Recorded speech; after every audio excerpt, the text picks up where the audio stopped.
शुभोदय बच्चों, कैसे आप सब लोग। पिछले क्लास में हम छुट्टी पत्र और विविध प्रकार के छुट्टी पत्र सीखे थे और दीपावली निबंध के बारे में सीखे थे। आज हम औद्योगिक पत्र में ये प्रकार बहुत ही इम्पोर्टेंट है, वो है पुस्तक विक्रेता को पत्र। पुस्तक विक्रेता को पत्र। कोई भी पत्र लिखने से पहले हम दाईं ओर स्थान दिनांक लिखना चाहिए, तेनाली कॉमा और आज का दिनांक 6/7/2020, यहाँ पर फुल स्टॉप होनी चाहिए, है कि नहीं। तो हर एक पत्र में दाईं ओर स्थान दिनांक होनी चाहिए। ये पुस्तक विक्रेता को पत्र माने जो पुस्तक बेचने वाले हैं उनको हम पत्र कुछ पुस्तकें भेजने के लिए पत्र लिख रहे हैं। तो प्रश्न देखिए, किसी पुस्तक विक्रेता के नाम पत्र लिखिए। आवश्यक पुस्तकें मांगते हुए किसी पुस्तक विक्रेता के नाम पर पत्र लिखिए। दो तरह के प्रश्न पूछ सकते हैं। किसी पुस्तक विक्रेता का नाम पर पत्र लिखिए, एक पत्र लिखिए, और ऐसा भी पूछ सकता है कि आवश्यक पुस्तकें मांगते हुए किसी पुस्तक विक्रेता के नाम पर एक पत्र लिखिए, ऐसा भी पूछ सकते हैं। तो यह स्थान दिनांक लिखने के बाद प्रेषक होनी चाहिए। प्रेषक यानी किसकी पता होनी चाहिए? हमारी पता। हमारी पता में यहाँ पर हमारे नाम पर कुछ इंटूस लगा देंगे, इसके बाद कामा होनी चाहिए। इसके बाद हमारा स्कूल कक्षा, कौन सी कक्षा? 10वीं कक्षा पढ़ रहे हैं, 10वीं कक्षा। 10वीं कक्षा के बाद भी हम अल्प विराम देंगे। उसके बाद स्कूल का नाम जिला परिषद हाई स्कूल, जिला परिषद हाई स्कूल कहकर लिखेंगे। इसके बाद भी हम कामा लिखेंगे। अभी यहाँ पर हम हमारे स्थान का नाम तेनाली लिखकर पूर्ण विराम देंगे, है कि नहीं। इसके बाद हम जिस किसी को पत्र लिखते हैं उसका पता होनी चाहिए। तो हमें यहाँ पर किसका पत्र लिख रहे हैं? पुस्तक विक्रेता के नाम पर पत्र लिया था। सेवा में लिखकर पता काम होनी चाहिए।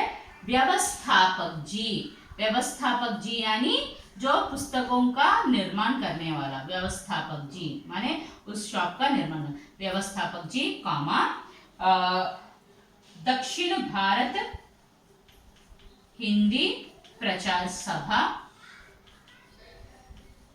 द यानी दक्षिण, भा यानी भारत, ही यानी हिंदी, प्रा यानी प्रचार सभा। दक्षिण भारत हिंदी प्रचार सभा मद्रास लिखकर अल्प विराम है। सभा के बाद अल्प विराम होनी चाहिए। इसके बाद स्थान का नाम मद्रास लिखकर पूर्ण विराम होनी चाहिए। इसके बाद इसके नीचे हम क्या इसका संबोधन करेंगे, माने यहाँ पर प्रेषक यानी आपकी पता, सेवा में यानी किसका पता, मान जिस किसी को पत्र लिखते हैं उनकी पता होनी चाहिए। उसके नीचे हम संबोधन करते हुए मान्य महोदय कहकर हमारा हम संबोधन करें, मान्य महोदय। इसके के बाद कामा होनी चाहिए, कामा। उसके नीचे सादर प्रणाम, सादर प्रणाम लिखकर फुल स्टॉप होनी चाहिए। अभी हम जो विषय जो है, पत्र जो है उसको लिखेंगे।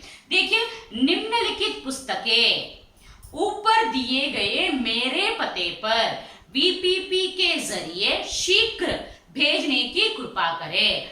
आपके नियमानुसार ₹150 अग्रिम धनराशि या भेज रहा हूं। यह नियम उचित कमीशन भी दीजिए। सारी पुस्तकें जल्दी भेजिए। निम्नलिखित सूचना के अनुसार सभी पुस्तकें भेज सकते हैं। आवश्यक किताबें देखिए, सरल हिंदी व्याकरण भाग 3 10 प्रतियां यानी कितने चाहिए, माने उसके नंबर, क्वांटिटी का नंबर 10 प्रतियां। तेलुगु हिंदी कोश 6 प्रतियां। हिंदी रचना भाग 2 6 प्रतियां। पूरे मिलाकर वो 10 6 6 दो तीनों कुल मिलाकर टोटल 22 प्रतियां लिखना चाहिए। इसके बाद हम अंत में धन्यवाद धन्यवाद लिखकर फुल स्टॉप, आप उसके बाद भवदीय भवदीय लिखकर कॉमा, और यहाँ पर हम क्या करेंगे, नाम की जगह इंटूस लगाकर पूर्ण विराम देंगे। समझ में आया? సో ఇక్కడ చూడండమ్మా, మనం స్థాన ఏ లెటర్ రాసినప్పటికీ మనం స్థాన దినాంక కంపల్సరీగా రైట్ సైడ్ ఉండాలి. స్థాన్ తెనాలి అయితే దినాంక ఏమో మన డేట్. సో తర్వాత ఆ డేట్ రాసిన తర్వాత మనం ఇంగ్లీష్ ఫుల్ స్టాప్ అనేది యూజ్ చేయాలి. దీని తర్వాత పత్ర రాసేటప్పుడు ఎప్పుడైనా సరే ప్రేషక్ అంటే మన అడ్రస్, అంటే మన ప్రేషక్ అంటే మన అడ్రస్, ఎవరైతే లెటర్ రాస్తారో వాళ్ళ అడ్రస్ అక్కడ రాయాలి. సో ఇక్కడ ప్రేషక్ దగ్గర పేరు దగ్గర ఇంటూస్ పెట్టుకోండి. 10वीं कक्षा comma Zilla Parishad high school comma Tenali full stop. ఇది మీ అడ్రస్. ప్రేషక్ అంటే మీ అడ్రస్. దాని కింద సేవామే అంటే మనం ఎవరికైతే లెటర్ రాస్తామో వాళ్ళ అడ్రస్ రాయాలి. సేవామే వ్యవస్థాపక్ జీ కామా, సేవామే కామా వ్యవస్థాపక్ జీ కామా దక్షిణ భారత్ హిందీ ప్రసార సభ కామా మద్రాస్ అని ఫుల్ స్టాప్ అని పెట్టారు. సో ఈ దీనితో మనం ప్రేషక్ సేవామే అడ్రస్ రాసాము. అడ్రస్ కంప్లీట్ అయిన తర్వాత మనము ఇక్కడ వాళ్ళని సంబోధిస్తూ రాయాలి, వాళ్ళని సంబోధన చేయాలి. సో మాన్య మహోదయ్, సాదర్ ప్రణామ్ అంటే రెస్పెక్టెడ్ సార్ అంటే సాదర్ ప్రణామ్ అంటే నమస్కారములు అని చెప్పి విషయంలోకి వెళ్ళాలి. సో ఇప్పుడు మనం ఏం రాసాము, నిమ్నలిఖిత అంటే కింద రాయబడిన పుస్తకాలు పైన నా అడ్రస్ కి విపిపి కే జరియే, విపిపి అంటే వాల్యూ పేయబుల్ పోస్ట్ ద్వారా త్వరగా పంపించమని కోరుచున్నాను. మీ నియమానుసారము నేను 150 రూపీస్ పంపిస్తున్నాను. నాకు మీరు ఎంత కమిషన్ ఇవ్వగలరో ఆ కమిషన్ కూడా నాకు ఇప్పించండి అని రాయాలి. సభీ పుస్తకే అన్ని పుస్తకాలు త్వరగా పంపించండి అని చెప్పి నిమ్నలిఖిత సూచనకి అనుసారం కింద రాయబడిన పుస్తకాలని కింద ఏ విధంగా ఏవైతే పుస్తకాలు రాసారో వాటిని త్వరగా పంపించండి అని. సో మనకు కావాల్సిన పుస్తకాల పేర్లు సరళ హిందీ వ్యాకరణ భాగ్ 3 అనేది 10 కావాలి. 10 క్వాంటిటీ అనేది 10. నెక్స్ట్ తెలుగు హిందీ తెలుగు కోష్ అనేది ఒక 6 కావాలి, క్వాంటిటీ 6. నెక్స్ట్ హిందీ రచన భాగ్ 2 6 మొత్తం కలిపి 22 అని రాసి అది కంప్లీట్ అయిన తర్వాత ధన్యవాద్ ఫుల్ స్టాప్ పెట్టి మధ్యలో ఉండాలి. అది ధన్యవాదం అనేది మధ్యలో ఉండాలి. తర్వాత భవదీయ కామా అని పెట్టి మనం పేరు దగ్గర ఇంటూస్ అనేది పెట్టుకోవాలి. ఓకేమ్మా, ఇది మనం పుస్తక విక్రేతకు పత్రం. సో పుస్తక విక్రేతకు రాసినప్పుడు ఈ ఫార్మేట్ అనేది ఇలా ఉంటుంది. సో మన స్థాన దినాంక వీటన్నిటికీ హాఫ్ మార్క్స్ వేసుకుంటూ వెళ్తారు. స్థానికి ఒక హాఫ్ మార్కు, ప్రేషక్కి ఒక 1 మార్కు, సేవామే దానికి ఒక 1 మార్క్, ప్రతి ఒక్క దానికి కామర్స్ అని ఫుల్ స్టాప్స్ అవన్నీ చూసుకొని మార్క్స్ ఇవ్వడం జరుగుతుంది. సో జాగ్రత్తగా మనం పుస్తక విక్రేత పత్రం అనేది నేర్చుకున్నాం. దీని తర్వాత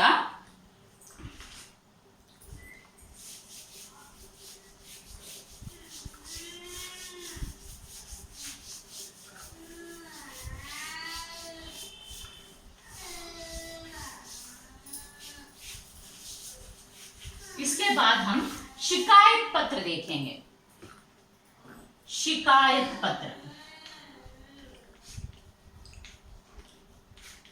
शिकायत पत्र అంటే कंप्लेंट लेटर. कंप्लेंट लेटर అంటే ఏంటి చూడండి, तुम्हारी साइकिल चोरी हो गई, थानेदार के नाम షికాయత్ పత్ర లిఖియే. మీ సైకిల్ అనేది దొంగలించబడింది. సో కంప్లైంట్ చేస్తూ పోలీస్ స్టేషన్ పోలీస్ ఇన్స్పెక్టర్కి మనం ఇన్స్పెక్టర్కి లెటర్ రాయాలి. సో స్థాన దినాంక నార్మల్, స్థాన్ దగ్గర మనం తెనాలి, స్థాన్ అంటే తెనాలికి, దినాంక్ దగ్గర 6/7/2020. సో ఇక్కడ ఫుల్ స్టాప్ ఉంది. తెనాలి తర్వాత కామా, డేట్ దగ్గర డేట్ కంప్లీట్ అయిన తర్వాత ఫుల్ స్టాప్. ఇక్కడ మనం प्रेषक అంటే మనం ఎవరి అడ్రస్ అని చెప్పుకున్నాము, మన అడ్రస్. प्रेषक की जगह हम किसकी एड्रेस लिखनी चाहिए, किसकी पता लिखनी चाहिए, हमारी पता लिखनी चाहिए. तो यहाँ पर नाम की जगह हम इंटूस लगाएंगे, इसके बाद कॉमा रखेंगे, उसके बाद हमारी कक्षा 10वीं कक्षा कहते लिखेंगे, 10वीं कक्षा कॉमा जिला परिषद हाई स्कूल, जिला परिषद हाई स्कूल कॉमा और इसके बाद तेनाली, तेनाली कहकर लिखकर हम पूर्ण विराम देंगे. ये हमारी प्रेषक की एड्रेस. प्रेषक అంటే ఇక్కడ ఎవరి అడ్రస్ అమ్మా, మన అడ్రస్ ఎవరైతే లెటర్ రాస్తున్నారో వాళ్ళ అడ్రస్ అనేది రాయాలి. ప్రేషక్ అంటే ఎవరు రాస్తున్నారో వాళ్ళ అడ్రస్. సో నేమ్ రాసి కామా పెట్టి తర్వాత 10th క్లాస్ అని పెట్టి comma Zilla Parishad high school comma Tenali. So దీని ప్లేస్లో మనం మన ఇంటి అడ్రస్ కూడా రాసుకోవచ్చమ్మా. ఇక్కడ మనం స్కూల్ అడ్రస్ రాసాము, దీని ప్లేస్ ప్రేషక్ ప్లేస్లో మనం మన ఇంటి అడ్రస్ కూడా రాసుకోవచ్చు. సో అది ఆ ఏరియాని బట్టి ఆ ఏరియాస్ కూడా మనం రాసుకోవచ్చు. తర్వాత सेवा में comma Shri sub inspector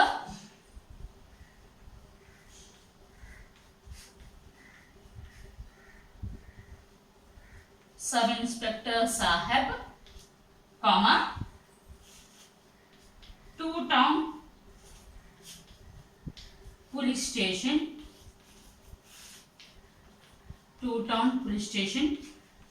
comma Tenali full stop. So सेवा में श्री सब इंस्पेक्टर साहब मन इंस्पेक्टर सब इंस्पेक्टर रासा. सो ఎవరికైతే రాస్తామో వాళ్ళ హెడ్ అనేది ఇక్కడ వాళ్ళ పేరు అనేది ఇక్కడ రాయాలి. శ్రీ వాళ్ళ ఐడెంటిటీ అనేది ఇక్కడ రాయాలి. శ్రీ सब इंस्पेक्टर साहब comma 2 town police station comma Tenali. So ఇది మనం ఎవరికి పంపిస్తున్నాము? సబ్ ఇన్స్పెక్టర్ 2 టౌన్ పోలీస్ స్టేషన్లో ఉన్న పోలీస్ వారికి పంపిస్తూ ఉన్నాం. సో నెక్స్ట్ చూడండి, దీని తర్వాత సంబోధన మాన్య మహోదయ్ కామా దాని కింద సాదర్ ప్రణామ్ అని రాసి ఫుల్ స్టాప్ రాయండి. ఓకేనా? నెక్స్ట్ ఇక్కడ మనం చూడండి, निवेदन है कि कल शाम मैं अपनी साइकिल नवोदया बुक स्टॉल के सामने रखकर किताब खरीदने के लिए अंदर गया. मैं उसे ताला लगाना भूल गया. किताब खरीदकर बाहर आकर देखा तो वहां मेरा साइकिल नहीं थी. मैंने इधर उधर पूछताछ की लेकिन उसका पता नहीं चला. मैंने उसे पिछले महीने ही खरीदा है. वह काले रंग की है और हीरो कंपनी की है. उसका नंबर 211462 है. मैं ये गरीब छात्र हूँ, इसलिए आप उस चोर को पता लगाकर मुझे दिलवाने की कृपा करे అని రాసి అది కంప్లీట్ అయిన తర్వాత ధన్యవాద్ అని పెట్టి ఫుల్ స్టాప్. దాని కింద మనము आपका विश्वसनीय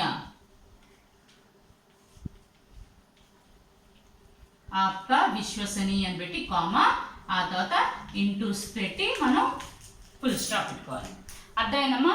ఇక్కడ ఏమవుతుందంటే నివేదన్ హేకి నేను మీతో ఏం రిక్వెస్ట్ చేస్తున్నా అంటే నిన్న ఈవినింగ్ నేను నవోదయ బుక్ స్టాల్ ముందు సైకిల్ నుంచోబెట్టి నేను పుస్తకాలు కనుక్కోవడానికి వెళ్ళాను. లోపల నుంచి నేను అక్కడ ఆ టైంలో నా సైకిల్కి తాళం వేయటం మర్చిపోయాను. నేను పుస్తకాలు కొనుక్కొని వెనక్కి తిరిగి వచ్చిన చూస్తే నా సైకిల్ అక్కడ కనిపించలేదు. అక్కడ చుట్టుపక్కల ఉన్న వాళ్ళందరినీ కూడా అడిగినా వాళ్ళు ఎవరు కూడా మాకు తెలియదు అని చెప్పారు. నేను లాస్ట్ మంతే ఈ సైకిల్ని కొన్నాను, అది బ్లాక్ కలర్లో ఉంటుంది, అది హీరో కంపెనీది, దాని నెంబర్ ఇది ఉంటుంది అని చెప్పి నేను ఒక పేద విద్యార్థిని. సో ఆ దొంగ ఎవరో పట్టుకొని నా సైకిల్ నాకు ఇప్పించవలసిందిగా కోరుచున్నాను అని చెప్పి ధన్యవాద్ అని పెట్టి ఫుల్ స్టాప్ పెట్టి आपका विश्वसनीय అని పెట్టి కామా పెట్టి ఇవన్నీ ఇంటూస్ అనేది పెడితే ఇది షికాయత్ పత్ర అనేది కంప్లీట్ అవుతుంది. ఓకేనా? అర్థమైందా? షికాయత్ పత్ర, చుట్టి పత్ర, ఇంకా మనం పుస్తక విక్రేతకు పత్ర, 3 టైప్స్ ఆఫ్ లెటర్స్ మనం ఈరోజు నేర్చుకున్నాం. నిన్న చుట్టి పత్ర డిఫరెంట్ టైప్స్ ఆఫ్ చుట్టి పత్ర కంప్లీట్ అయినాయి. ఈరోజు మనము షికాయత్ పత్ర చదివాము, ఇంకా పుస్తక విక్రేత పత్ర కూడా నేర్చుకున్నాం. నెక్స్ట్ ఈరోజు ఒక నిబంధ కూడా చూద్దామమ్మా. నిబంధలో మనం నిన్న దీపావళి చూసాం కదా, నిన్న దీపావళి కంప్లీట్ అయింది. ఈరోజు हरियाली और सफाई చూడండి, हरियाली और सफाई. सो हरियाली और सफाई అంటే यानी क्या है?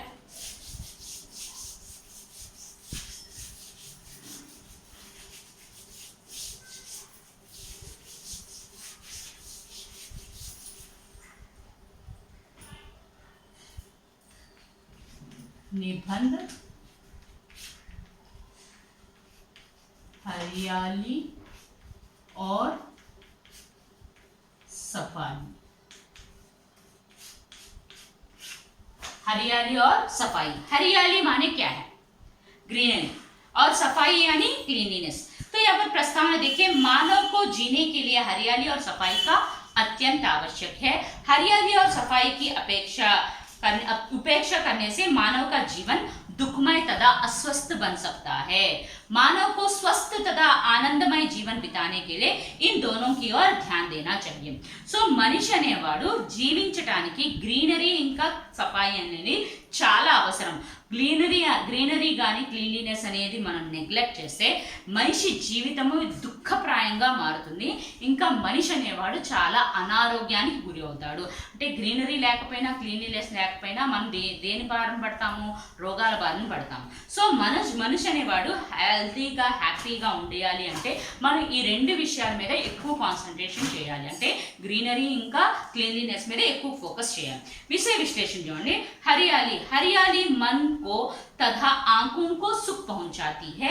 हरे भरे खेत देखने से या हरे भरे पेड़ देखने से हम अपने आप को भूल जाते हैं, और यहाँ हरियाली देखने के लिए हमको कहीं ना कहीं भी जाना पड़ता है, मगर कुछ मेहनत करके हम यह हरियाली अपने आसपास भी पा सकते हैं। अपने चारों ओर कुछ पेड़ पौधे लगाकर हरियाली बढ़ा सकते हैं। पहले जो पेड़ पौधे लग चुके हैं उनको ना काटना चाहिए। धरती को हमेशा हरा भरा रखना है। यह हरियाली बढ़ाने से हमको ऑक्सीजन मिलता है। हरियाली बढ़ाने का अर्थ है पेड़ पौधों को बढ़ाना। इससे इतना लाभ है कि हम बता नहीं सकते। గ్రీనరీ అని అనగానే ఎక్కడైనా మనకి పచ్చటి చెట్లు కానీ పచ్చటికి ఇంకా గ్రీనరీ అనేది ఎక్కువ కనపడదు, కానీ మన కళ్ళకి అనేది ఆనందం చేకూరుతుంది. సో మనం పచ్చటి చెట్లను చూడగానే మన మనసు చాలా ఉల్లాసానికి గురవుతుంది. సో ఇప్పుడున్న సమాజంలో మనం ఈ గ్రీనరీని చూడడానికి గిరిజన ఏదో ప్లేస్కి వెళ్ళాల్సి వస్తుంది. సో అలా కాకుండా మనం కొంచెం కష్టపడి మన చుట్టుపక్కల ఉన్న మన ఇంటి బయటన మన ఇంటి పక్కన చుట్టుపక్కల కూడా మనం కొంచెం కష్టపడి గ్రీనరీని మనం స్థాపించుకోవచ్చు. సో మన నలువైపులా ఉన్న కొన్ని చెట్లని మొక్కల్ని నాటుకొని మనం గ్రీనరీని పెంచుకోవచ్చు. మనకి ఇంతకు ముందు నుంచి స్టార్టింగ్ నుంచి ఏవైతే చెట్లు మొక్కలు ఉన్నాయో వాటిని మనం కొట్టేయకుండా మనం వాటిని జాగ్రత్తగా చూసుకోవాలి. ఆ గ్రీనరీ అనేది పెంచుకుంటే భూమి కూడా చాలా అందంగా కనబడుతుంది, గ్రీనరీగా తయారవుతుంది. సో ఈ గ్రీనరీ ఉండటం వల్ల చెట్లు మొక్కల్ని పెంచడం వల్ల మనకి చాలా ఎక్కువ అమౌంట్లో ఆక్సిజన్ అనేది దొరుకుతుంది.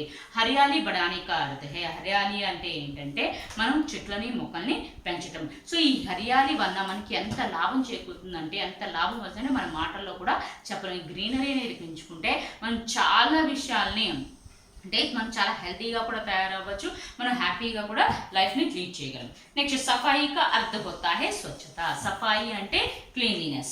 सफाई के बारे में सोचते वक्त अपने तन की सफाई, घर की सफाई और आसपास की सफाई के बारे में सोचना है. మనం క్లీన్లీనెస్ గురించి ఆలోచించే ముందు వాటి గురించి మాట్లాడే ముందు ఫస్ట్ మన బాడీ క్లీన్లీనెస్, నెక్స్ట్ మన ఇల్లు క్లీన్లీనెస్, ఇంకా మన ఇంటి చుట్టుపక్కల కూడా క్లీన్గా ఉన్నాయా లేదా అని చెక్ చేసుకోవాలి. సో అలా మూడింటిని మన గురించి ఆలోచించుకుంటే क्लीनलीनेस ऑटोमेटिक మనం క్లీన్ గా ఉంటాము. సో తన్ కి సఫాయి తో హమారే హాథోं में है. సో బాడీ క్లీన్లీనెస్ అనేది మన చేతుల్లోనే ఉంది. घर की तथा आसपास की सफाई का प्रभाव हमारे ऊपर पड़ता है. సో మన ఇల్లు క్లీన్ గా లేకపోయినా మన ఇంటి చుట్టుపక్కల క్లీన్ గా లేకపోయినా సరే మనం రోగాల బారిన పడే అవకాశాలు ఉంటాయి. సో అందుకని మన ఇంటి చుట్టుపక్కల కానీ మన ఇంట్లో కానీ ఎప్పుడు కూడా క్లీన్ గా పెట్టుకోవాలి. సఫాయి కా పాలన करने के उपाय ये है. మనకి క్లీన్లీనెస్ క్లీన్ గా ఉంచుకోవాలని కొన్ని ఉపాయాలు. సబ్సే పహలే గందगी ना फैलाए. సో మనం మన ఇంట్లో వచ్చిన వేస్టేజ్ని కానీ మన ఇంట్లో బయట వచ్చిన వేస్టేజ్ కానీ ఎక్కడ పడితే అక్కడ పారేయకుండా ఉండాలి. ఫైలి हुई गंदगी को साफ करें. మనం ఎక్కడైతే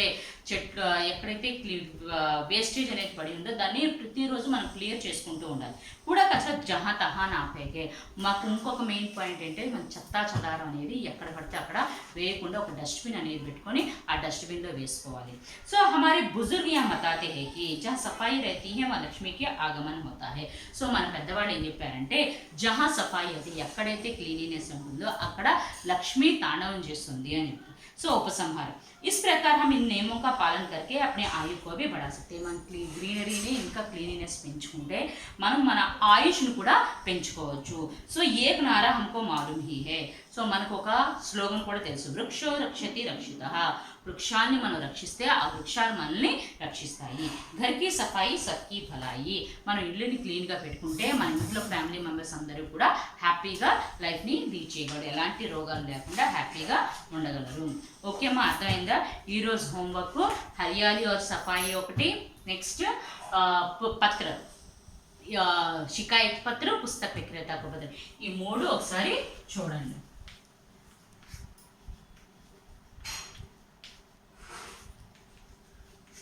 पुस्तक विक्रेता को पत्र,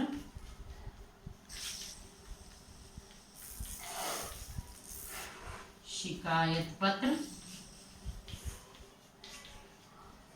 निबंध,